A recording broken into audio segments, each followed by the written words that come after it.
라이브 방송 시간에 한해서 여러분들의 고민을 이 전화번호로 문자로 좀 상세히 보내주시면은 채택된 답변에 대해서는 부자병법 유튜브 채널에 답변을 달아서 친절하게 올려드리고 있습니다. 네, 안녕하세요. 반갑습니다. 리얼패스의 김규진 이사고요.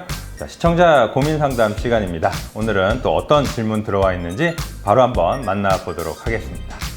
네, 의정부 밀락지구 3년차 신축 거주 중인데요. 갈아타기로 의정부역 근처에 신축을 분양받거나 아니면 재개발 입주권을 매수하는 게 좋을까요? 혹은 도봉산역 인근의 도봉한신으로 매수를 하는 게 좋을까요? 직장은 의정부입니다 라고 질문 보내주셨네요. 네, 바로 한번 해결해 보도록 하겠습니다. 자, 지금 시청자분께서 밀락 쪽에 이제 거주를 하고 계신데 이 도봉산역, 그죠? 도봉산역 인근의 구축으로 가는 게 좋을지, 아니면 의정부역 쪽에 신축으로 가는 게 좋을지, 이렇게 이제 질문을 해주셨어요. 이제 갈아타기를 하시려고 하는 것 같고, 또 직장은 의정부라고 하시는데, 자, 그런데 저는 이제 결론부터 먼저 말씀을 드리면, 저는 사실 둘 다 그렇게 마음에 들지는 않습니다. 그래서 두 방향 다 저는 반대 의견을 드리고요. 물론 지금 시청자분께서 선택하시려고 하는 이 결정이 엄청나게 크게 잘못됐거나 하는 건 아닙니다. 만약에 지금 시청자분이 오직 그 실거주 목적이시라면, 실거주 목적으로만 지금 아파트를 선택하시는 거라면 굉장히 답은 저는 간단하다고 봐요.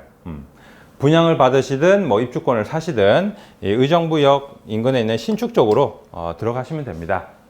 실거주가 목적이라면, 그쵸? 최근에 지어지는 신축 아파트들은 사실 예전에 지은 구축과는 확연하게 이제 대비되는 장점들이 많지 않습니까? 거주하기 굉장히 편한 게 사실이고요. 게다가 지금 시청자분은 직장이 의정부라고 하셨잖아요. 그죠? 그러면 우리가 항상 얘기하는 게 뭡니까? 직주 근접, 그죠? 직장과 거리가 가까울수록 편하다. 그죠? 그래서 의정부역 인근의 신축으로 가시는 게 제가 봤을 때는 당연한 결론입니다. 그런데 우리가 보통 이렇게 결정을 내리질 못합니다. 왜 그렇습니까? 이게 항상 실거주만을 생각해서 아파트를 사는 사람은 없기 때문에 그렇죠. 그렇죠? 항상 뭘 같이 생각을 하죠, 우리는? 투자 가치. 예. 투자 가치까지 생각을 해서 이 결정을 내리기 때문에 이게 결정이 쉽지가 않은 거죠. 즉, 항상 아파트를 살 때 이 아파트가 앞으로 얼마나 오를 수 있을까? 혹은 가격이 크게 떨어지지는 않을까? 이런 부분들까지 이제 생각을 해서 선택을 해야 되다 보니까 이게 결정이 쉽지가 않은 거죠. 결국 제가 이제 만약에 이제 시청자분께서 지금 질문을 주신 게 투자 가치까지 고려해서 선택을 했을 때 어디가 더 나을까요? 라는 질문을 해주신 거라면 저는 둘 다 그렇게 썩 마음에 들지는 않는다는 얘기입니다. 자, 그 이유를 좀 말씀을 드려볼게요.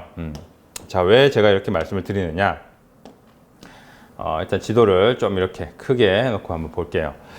일단 첫 번째 이유는 뭐냐? 첫 번째 이유는 이 실거주 겸 투자라는 말 자체가, 실거주 겸 투자라는 이 말 자체가 제 생각에는 좀 굉장히 애매모호하다는 얘기입니다.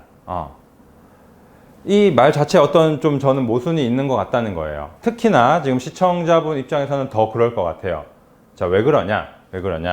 만약에 지금 시청자분께서 교육이나 이런 특수 목적이 다른 게 있으신 게 아니시라면, 자, 직장이 의정부시니까 당연히 실거주 입장에서는, 실거주만 생각했을 때는 의정부가 살기가 편하신 게 맞잖아요. 그렇죠?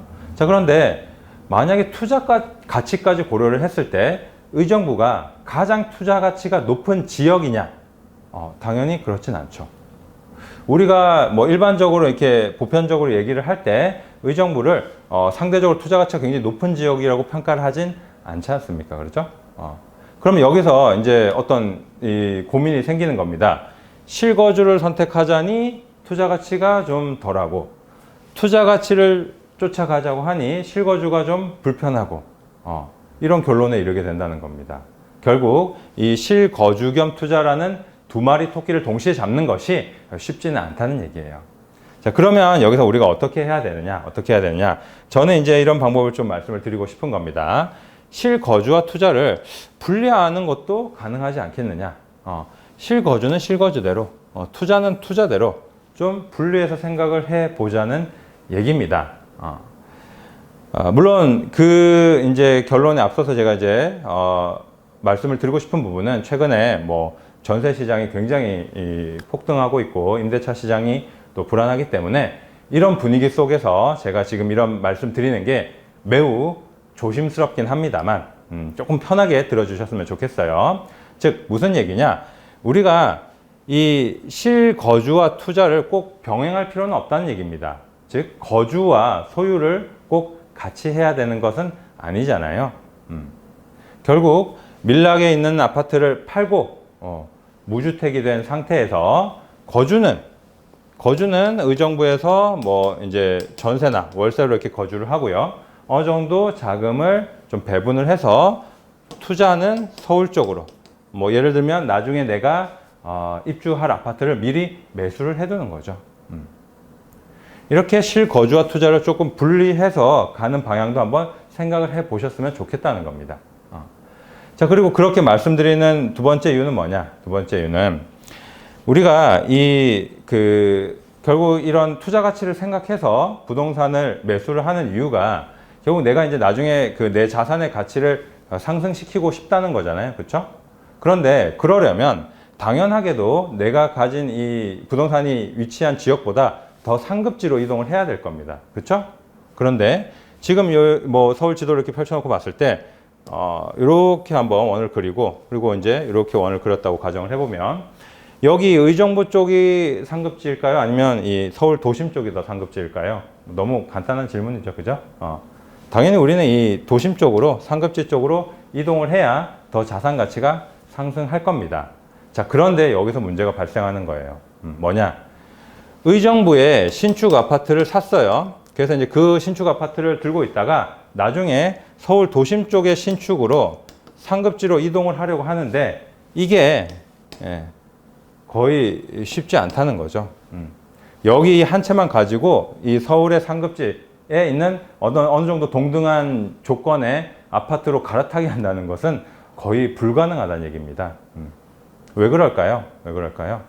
앞으로 어떤 지역적인 양극화가 점점 더 심해지기 때문이겠죠. 물론 지금도 굉장히 심하고요. 그렇죠? 그래서 이게 지역적인 양극화라는 게 뭐 혹여나 하락장이 온다고 하더라도 또 쉽게 해소되지는 않을 거란 얘기예요. 왜? 시간이 지나면서 화폐 가치는 또 계속 떨어지니까.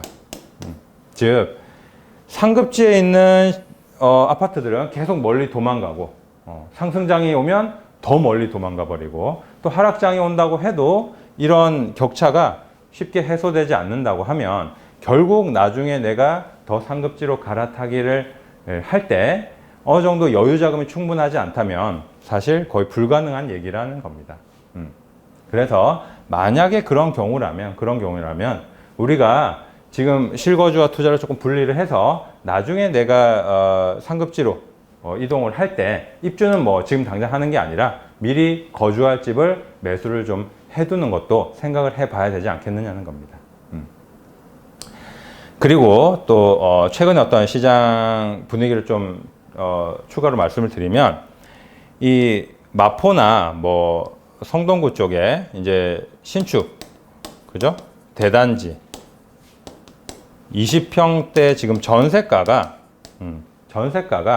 호가가 지금 뭐 8억에서 9억씩 나오고 있습니다. 서울의 이 지금 신축 대단지 아파트 전세가가 엄청나게 올라가고 있잖아요. 그렇죠? 고가주택 기준이 몇 억이죠? 9억입니다. 근데 이게 매매가가 아니라 전세가가 이미 막 9억까지 치솟고 있다는 얘기입니다.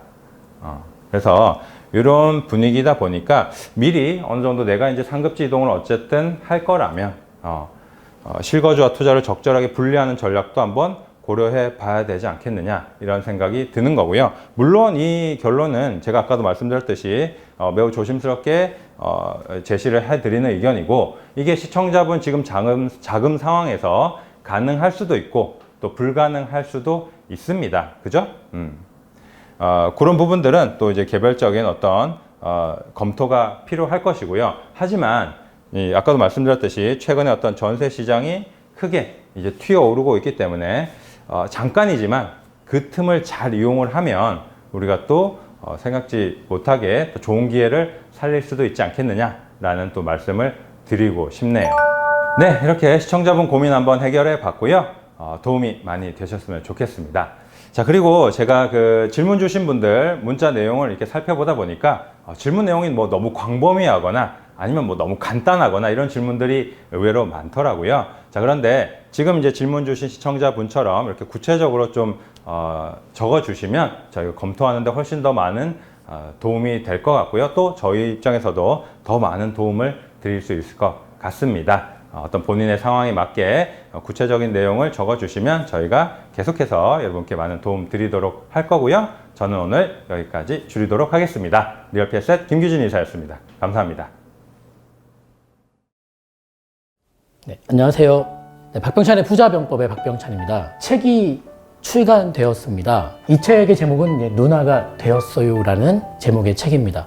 보이는 이 사진의 친구는 제 딸입니다. 이게 어떤 책이냐면요, 우리 교회 목사님께서 아주 아픈 친구가 있는데 그 친구를 도왔으면 한다라고 말씀을 하시면서 또 어린 친구들 중에서 특히 이 희귀 난치병 있는 친구들을 좀 도우면 좋겠다라는 그 취지가 너무 좋아서 시작하게 된 일입니다. 책은 정가는 15,000원입니다. 그리고 이 15,000원 중에서 우리 유통과 이 판매 구조상 나가는 비용이 9,000원이라고 합니다. 그러면 실제적으로 이 15,000원의 책을 팔아서 6,000원의 그런 수익을 낼 수 있는 것인데요. 그렇다면 너무 비용이 많이 들고 아픈 친구들을 많이 도울 수 없기에 총 3,000부를 찍은 이 책에서 1,000부만 인터넷 서점과 일반 서점에 유통을 시키고 2,000부는 제가 유통 마진 없이 직접 판매를 하겠다라고 해서 총 2,000권이 판매를 해야 되는 상황입니다. 책의 출판 비용은 총 1,755만 원이 들어갔고 그것은 제 개인적인 기부 형식으로 쓰겠습니다.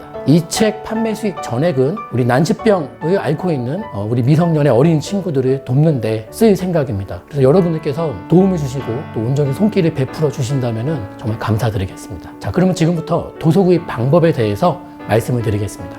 먼저 첫 번째로 해주실 내용은요, 계좌로 지금 보이시는 이 계좌번호로 도서 금액을 보내주시면 감사하겠습니다. 자, 보시면 원래 이 책의 정가는 15,000원입니다. 다만 저희가 전문 판매업이 아니기 때문에 포장이며 배송이며 깔끔하게 보내드리기는 어려울 것 같습니다. 다만 회사 통해서 구입하시는 분들은, 저에게 직접 연락 주셔서 구입하시는 분들은 제가 직접 손수 이렇게 자필 서명을 꼭 해서 감사의 뜻을 이렇게 좀 보내드릴 수 있는 것을 해드리겠습니다. 그리고 2만 원 이상을 부탁드립니다. 택배비며 여러 가지 비용들이 많이 들어갑니다. 도서 금액을 보내주실 때는 받는 분 통장에, 즉 입금자명을 성함과 전화번호 4자리나 본인이 알 수 있는 이렇게 내용으로 좀 적어주시면 좋겠습니다. 저는 박병찬 6640, 이게 제 핸드폰 뒷자리입니다. 나는 이렇게 할 줄 모르신다 하시는 어르신이 계시다면 그냥 보내주시고요, 저희 회사로 전화 한 통만 주시면 저희가 혼선이 없도록 응대를 해드리겠습니다.